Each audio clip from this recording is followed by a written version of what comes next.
What's going on, guys? Ben here with the Rooted Crew.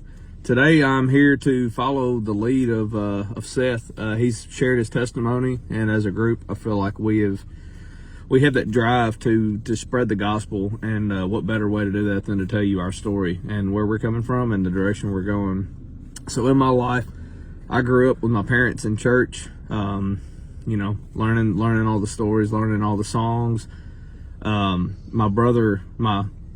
middle brother, he made a profession of faith, and at that time I felt like, he was my brother. I was trying to do the cool thing, follow my brother. So I made this profession of faith and was, baptized there in the church. And I thought that was my ticket to salvation. I knew of the Bible and what was in the Bible a little bit as a child, but as time went on, I realized, I didn't know what sin was or what the consequence for sin was in my life. So 2009, we ended up, we were at a different church at the time, and I had that real pull-in, the real draw into the Holy Spirit. And in that time, I came to know Jesus and surrendered my life to Jesus at that point. So 2009 was the marker for me, and when I was active in following my faith.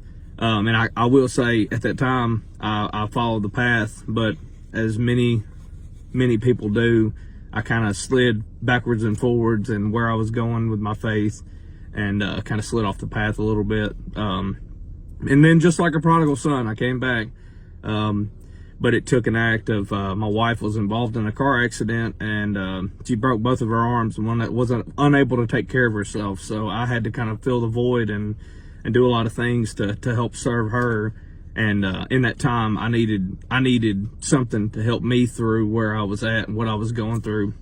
So I dug into the Word. I dug into listening to podcasts, to just cramming as much knowledge as I could about the Bible. And I rediscovered who the Father was at this time. And this whole time, He's just waiting for me to come back. And like the prodigal son, I returned. And ever since, I've been digging in the Word, trying to get in the Word daily, trying to stay in a state of praying daily and being involved with a ministry at the church, or the YouTube channel. But yeah, I know God will continue to use us in the ministry that we're planning on doing, and we'll grow from there. The point is to be rooted in the Word and to be rooted in the gospel, and then we can branch out from there and go forth.